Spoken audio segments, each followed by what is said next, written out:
Assalamualaikum warahmatullahi wabarakatuh. Kenalkan nama saya Muhammad Asmi Zaki dengan RP 50117251005. Di sini saya akan memberikan gambaran atau presentasikan terhadap buku Physical of Geology, buku Geologi Basic pada chapter ketiga. Yang sebelumnya chapter 1 dan 2 telah ada di akun saya. Nah, di sini saya akan memberikan tentang chapter 3 yaitu sedikit gambaran bagaimana bahwa itu dasar laut, sel-sel samudra, ciri-cirinya, dasar kontinen, eh, submarine canyon, batas kontinental pasif dan kontinental aktif dan lain sebagainya. Di sini pertama-tama kita akan mengetahui dulu bagaimana laut itu berasal atau asal-usul laut. Nah, menurut teori yang terima secara luas sekitar 4,5 miliar tahun lalu, bumi mulai terbentuk melalui akresi bongkar-bongkar kecil batuan dan logam dingin mengelilingi matahari. Nah, batu-batuan ini mulai sharing melakukan pertumbuhan atau sharing menabrak dan mulai manas akibat pertumbuhan mereka. Nah, akibat pertumbuhan mereka adanya pemadatan gravitasi dan perubahan reaktif unsur seperti uranium, suhu bumi meningkat sehingga akrasi yang membentuk bumi meleleh dan besinya jatuh ke inti bumi ke inti dan membentuk inti tersebut. Nah, aktivitas yang vulkan yang dasar yang terjadi pada saat ini melepaskan sejumlah besar uap air dan gas-gas lain dari interior bumi dan bahkan mungkin menutupi permukaannya dan lava yang tebal membara. Nah, akibatnya melalui bendingan tersebut dari uap tersebut, rumput terjadinya reorganisasi internal secara melambat dan seiring berkurangnya jumlah materi radioaktif akibat peluruhan tersebut. Nah, akhirnya permukaan bumi menjadi batuan padat dan cukup dingin untuk memungkinkan kondensasi awan uap air yang mengepul membentuk air cair yang jatuh sebagai hujan. Nah, hal inilah yang dinamakan proses desgasi. Nah, dari hal itulah makanya lautan tersebut terbentuk seperti sekarang melalui proses desgasi. Nah, selanjutnya eh, ada sebuah fakta bahwa kan apakah bumi bernafas? Menurut Maya Tolstos dan rekan-rekannya berpendapat bahwa bumi itu ter- gempa itu bisa terjadi akibat pasang surut lautan, pasang surut gelombang. Nah, pasang surut ini terjadi akibat akibat adanya gaya gravitasi oleh bulan, adanya gaya tarikan pada bulan. Ketika mereka mengambil sampel pada ini pada June First Reach, mereka melakukan penelitian di sana menunjukkan bahwa pada pas saat surut pada saat surut tekanan yang ada di atasnya itu volume air di atasnya akan sedikit berkurang akan sedikit berkurang akan sedikit berkurang dan tekanannya akan dan juga akan berkurang. Makanya eh, pada saat tersebut akan terjadi gempa-gempa kecil yang kurang dari 1,2 hasil dari mayoritas tersebut. Sedangkan pasang akan mengalami sedikit eh, akan mengalami gempa yang lebih kecil daripada saat surut. Hal ini dikarenakan adanya perubahan volume di atas lempengnya tersebut. Nah, fitur dasar laut itu terbagi menjadi dua, yaitu pada batas kontinental aktif atau pada batas subduksi dan pada batas kontinental pasif, yaitu oh, pada batas pa- pada batas selain subduksi. Nah, di sini kita bisa lihat bahwa nah, di sini adalah pasif continental margin yang terdiri dari continental slope, dan continental rise, dan abyssal plain. Sedangkan batas continental aktif, dia terdiri dari continental slope, adanya ocean interest, dan ocean basic floor. Nah, di sini bisa jelas bahwa continental slope itu adalah landasan benua, slope itu adalah continental slope adalah lereng benua, continental rise ada punggungan benua, sedangkan ocean interest adalah palung samudra. Nah, di sini dijelaskan bahwa landasan kontinen atau landasan benua merupakan Bajungan laut dangkal di tepi benua yang sangat landai ke arah laut dan umumnya bersudut pada 0,1 derajat. Nah, mereka tuh continental shelf ini continental shelf ini atau paparan atau landasan benua ini diperkirakan berjarak sekitar 100 sampai 200 meter. Nah, dalam continental shelf ini ada beberapa fitur topografi yang ditentukan oleh kedalaman, kerataan, dan kemiringan landai ke arah laut. Asal-usul geologisnya bervariasi dari satu tempat ke tempat lain dan berkaitan dengan lempeng tektonik. Maksudnya gimana? Continental shelf ini di beberapa berbatasan lempeng berbeda-beda tergantung oleh aktivitas tektoniknya. Pada paparan continental shelf ini biasanya ditutupi oleh sedimen aktif muda karena berasal dari daratan. Sedimen ini juga biasanya berupa pasir dekat pantai dan yang dipengaruhi oleh gelombang-gelombang seperti gelombang pasang surut. Nah, biasanya pada continental shelf ini biasanya butiran-butiran itu lebih kasar daripada butiran-butiran yang ada di laut dalam. Nah, ini adalah continental shelf yang jaraknya sekitar 100 sampai 200 meter dari bibir pantai. Nah, selanjutnya adalah lereng benua. Lereng benua itu ada ini, atau continental slope yang ukurannya itu sekitar yang kemiringannya itu sekitar 4 sampai 5 derajat dan dari kedalaman yang cukup dalam. Gimana? Yang mana relatif curam dan membentang dari kedalaman 100 hingga 200 meter di tepi landas kontinen hingga kedalaman samudra. Dari continental shelf ini sampai ke bagian dalam dari 100 sampai 200 meter ke bagian continental ledge atau dengan oceanic trench. Jadi dinamakan juga lereng benua. Nah, namun karena kemiringannya inilah yang membuat terkadang dalam buku ini continental slope ini sulit dipelajari karena perbedaan ketinggian dan juga faktor pada lereng tersebut.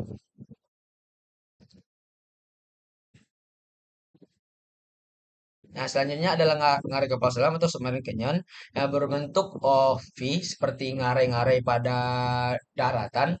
Nah, hal ini bisa terjadi dikarenakan dua hal, karena arus turbidity atau karena arus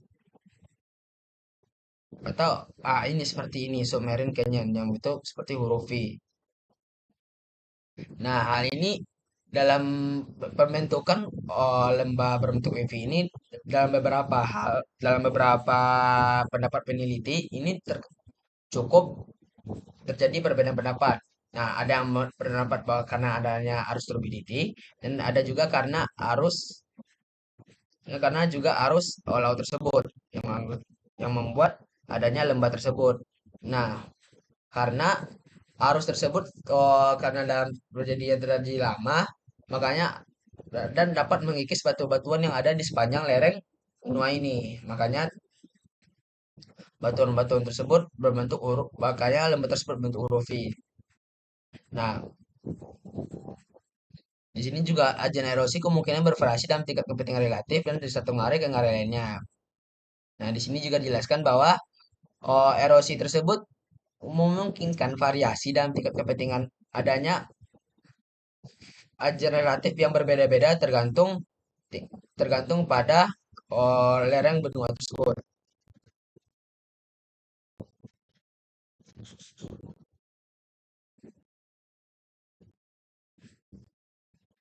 Nah, selanjutnya adalah arus kekeruan, salah satu faktornya. Arus kekeruan ini dinamakan turbidity current, yaitu adalah massa besar air syarat sedimen yang tarik menuruni lereng oleh gravitasi atau adanya arus yang kemungkinan besar yang kebanyakan arus yang tersebut diisikan oleh sedimen yang ditarik oleh gravitasi ke bawah. Nah, biasanya arus turbidity ini juga bisa dihasilkan oleh oleh gempa sehingga sedimen-sedimen di bagian atasnya jatuh dan membentuk arus yang dapat mengerosi lereng-lereng benua. Nah, di sini juga disebutkan arus stabilitas diperkirakan dihasilkan oleh gempa bumi dan tanah longsor bawah laut, badai permukaan yang kuat dan banyak sungai yang bermuara langsung ke laut di pantai dengan landas kontinen yang sempit. Nah, seperti ini. Nah, buktinya itu terjadi pada adanya suatu kasus bahwa putusnya kabel bawah laut yang menyalurkan telepon dan telegraf akibat adanya gempa bumi pada tahun 1929 di wilayah Grand Banks di Atlantik Barat Laut. Nah, hal ini juga menunjukkan adanya bukti bahwa adanya turbidity flow. Nah, seperti pada gambar di bawah ini.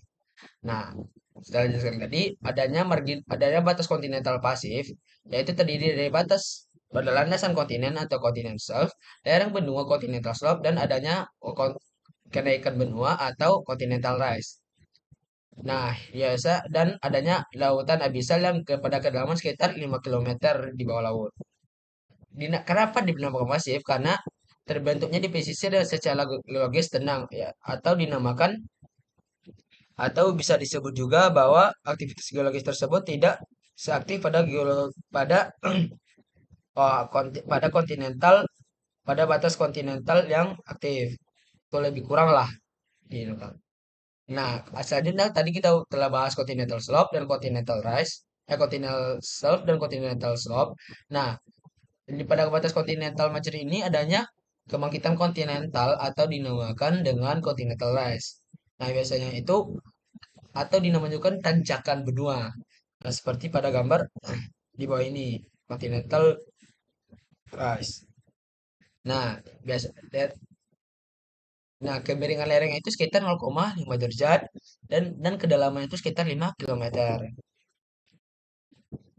Nah, continental rise ini terjadi akibat dua cara yaitu pada arus turbidity dan pada arus kontur. Nah, arus turbidity inilah yang membuat membuat continental shelf ini menjadi punggungan atau dinamakan bisa disebut juga continental rise ini adalah adalah kumpulan sedimen yang membentuk yang membentuk tanjakan gitu. Dia terjadi dua karena turbiditas. Bedanya apa? Kalau turbiditas ini kontinuitas ini rata-rata memiliki degradasi atau degradasi itu adalah kumpulan adalah adalah kumpulan-kumpulan antar partikelnya itu sangat berbeda. Nah, degradasi itu kasar yang menunjukkan bahwa sedimen tersebut mengandung dari berdasarkan ukuran dan beratnya. Bisa dibilang juga bahwa pada arus ini sedimen-sedimen yang lebih besar atau lebih berat akan terendap terlebih dahulu ke bawah dan juga yang lebih kecil akan terendap di atasnya.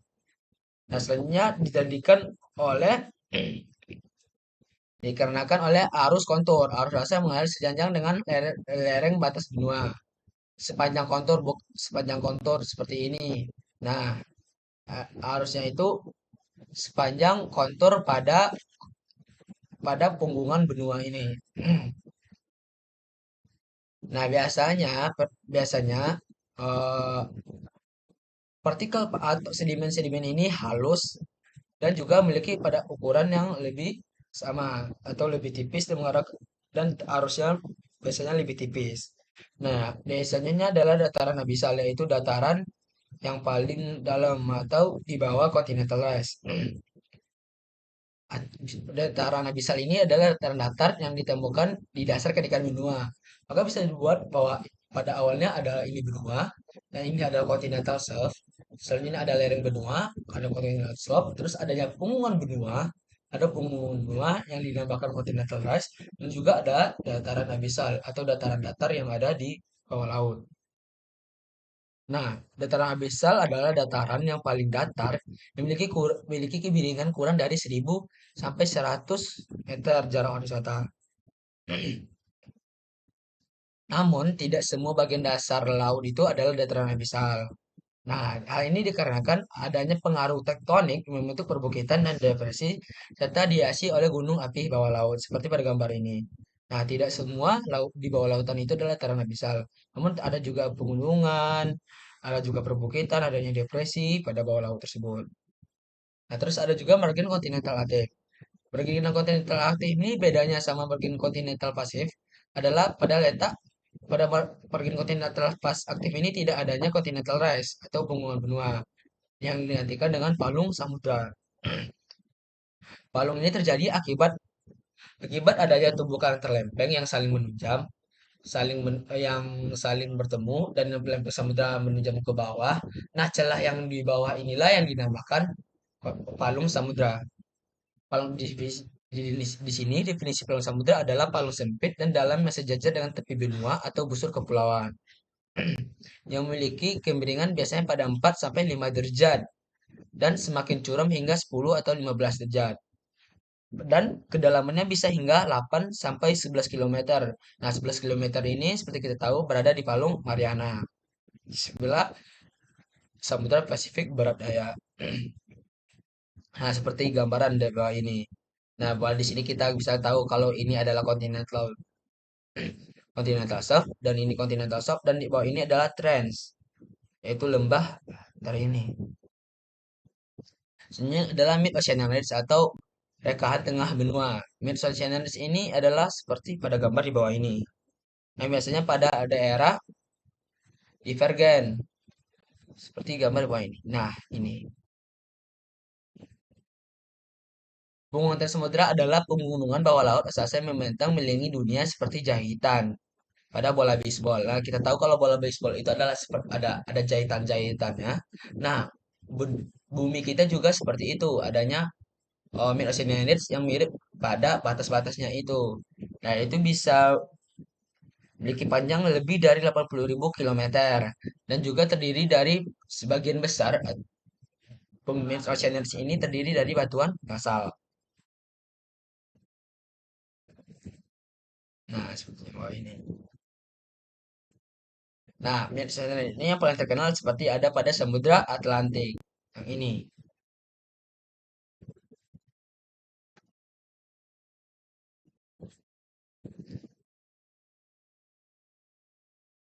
Nah, pada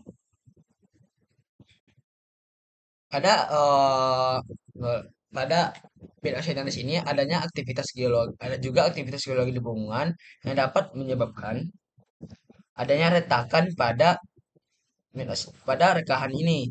Nah, lempar retakan. Nah, lempar retakan ini bisa dilihat dari pada Pulau Inlandia yang terdiri dari batuan basal yang dulunya merupakan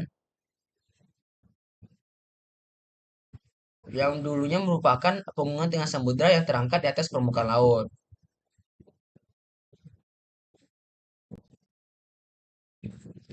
Nah, nah, pegunungan tengah samudra ini sering ditandai oleh dataran atas air panas yang membawa dan mengendapkan logam. Nah, di sini mata air panas ini disebabkan oleh air panas yang tinggi dan magma basaltik di dangkal di bawah. Saat air panasnya naik dilempar letakkan, air dingin ditarik masuk. Kan misalnya dia ada rekahannya itu langsung berhubungan dengan panasnya magma. Nah, panasnya magma ini memanaskan air di sekitarnya dan air yang panas tersebut akan terangkat ke atas dan digantikan oleh air yang lebih dingin dan akan terus mengulang seperti siklus. Hal ini menciptakan pola sirkulasi di mana air laut dingin ditarik ke bawah dan ditekan ke laut saltik dan kemudian bergerak horizontal menuju lembah retakan. Nah, saat air laut bersirkulasi, ia melarutkan logam dan sulfur dari batuan kerak.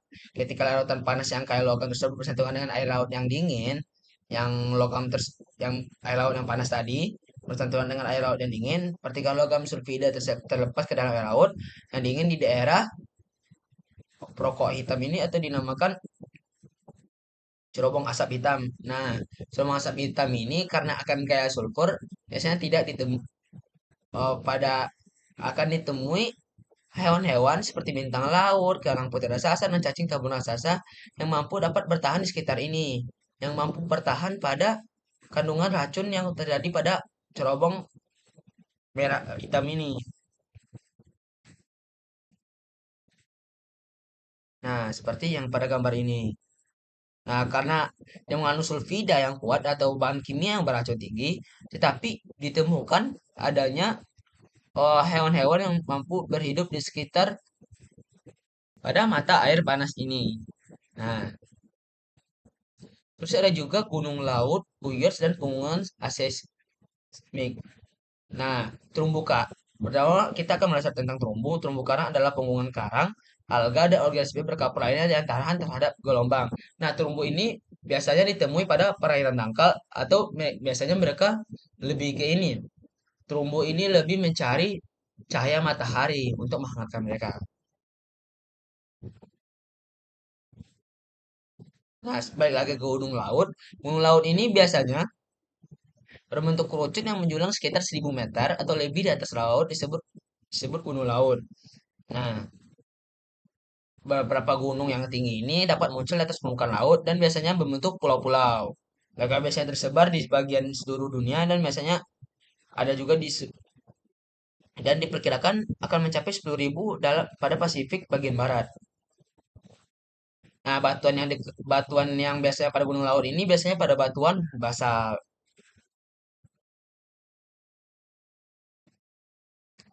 Nah, terus ada guyot atau ada gunung laut dengan puncak datar yang sebagian besar ditemukan di Samudra Pasifik. Nah, guyot ini terjadi akibat adanya seperti ini. Nah, pertama ada gunung laut. Nah, gunung lautnya ini terangkat di atas permukaan laut. Nah, tapi karena terjadinya erosi-erosi, makanya gunung laut tersebut yang bagian atas akan menghilang dan akan menyisakan bagian atasnya doang. Atau bisa juga terjadi akibat erosi terjadinya penurunan ada aktivitas lompat yang membuat gunung tersebut ke bawah. Makanya buyut tersebut seperti ini, seperti gunung bawah laut yang bagian atasnya datar. Nah, terus juga atol, atol mirip seperti ini. Nah, namun atol itu seperti ini, adanya terumbu karang di tengah laut. Nah, atol ini terjadi akibat pertama adanya gunung api. Nah, gunung api tersebut karena dia dekat dengan batas dasar laut dan memiliki suhu yang panas, maka ditumbuhi oleh terumbu karang. Nah, terumbu karang ini bulatan, memenuhi bulatan dari aktivitas gunung tersebut. Nah, karena gunung tersebut, karena kita tahu terumbu karang ini tahan terhadap erosi dan juga ada tumbuhan alga sehingga dia bisa menguat satu sama lain. Namun karena batuan tersebut terjadi karena gunung tersebut sering erosi dan terjadinya subsidence bawah laut ke bawah, makanya terumbu karang tersebut akan tetap bertahan di bagian atas ini. Nah, ketika bahan atas tetap di sini sedangkan gunungnya sudah tererosi atau sudah terjadi subsiden ke bawah, maka itu yang dinamakan dengan atol. Nah, tersebut ada juga sedimennya. Sedimen dasar laut ini dibagi menjadi dua, yaitu sedimen terigen, yaitu sedimen terigenesius, sedimen yang berasal dari daratan yang memiliki atau menemukan jalannya ke dasar laut. Nah, sedimen ini dia itu sedimen dari daratan namun ke dasar laut yang terampaknya terendapkan oleh arus turbiditas. Nah, arus turbiditas ini yang bisa menyebabkan atau salah satunya menyebabkan adanya sedimen terigenus. Nah, ketika sedimennya terigenus ini ke bawah dan adanya arus kontur, nah arus kontur ini membuat sedimen terigenus ini akan membuat sedimen ini ikut mengikuti lereng-lereng benua. Nah, makanya sedimen terigenus ini biasanya tidak ditemukan pada abyssal plain. Nah, biasanya di abyssal plain ini kita temukan adanya sedimen pelagis yang mengendap secara perlahan melalui air laut.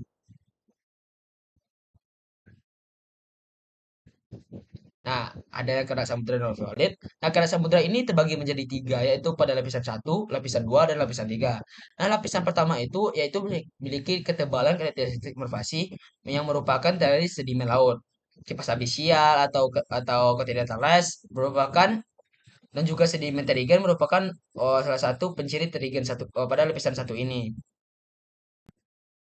Nah, Nah, sedangkan di lapisan 2 yang tebalnya sekitar 1,5 kilometer, lapisan ini terdiri dari basal bantal yang melapisi tanggul basal. Nah, biasanya lapisan 2 ini terdiri dari lava, dari lava ba- dari basal bantal, bantal pilau. Nah, selanjutnya ada lapisan 3, ketebalan sekitar 5 kilometer dan diperkirakan terdiri badan-badan gabro yang menyerupai ambang.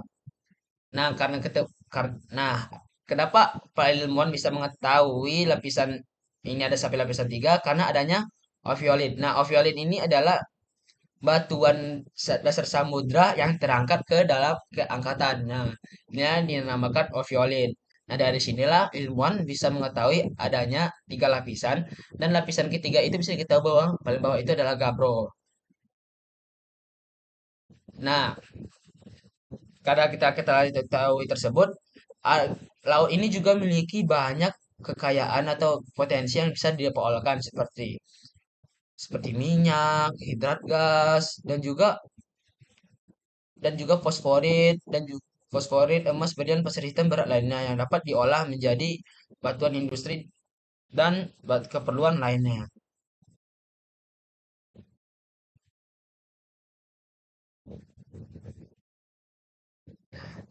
Oke, sekian dari saya.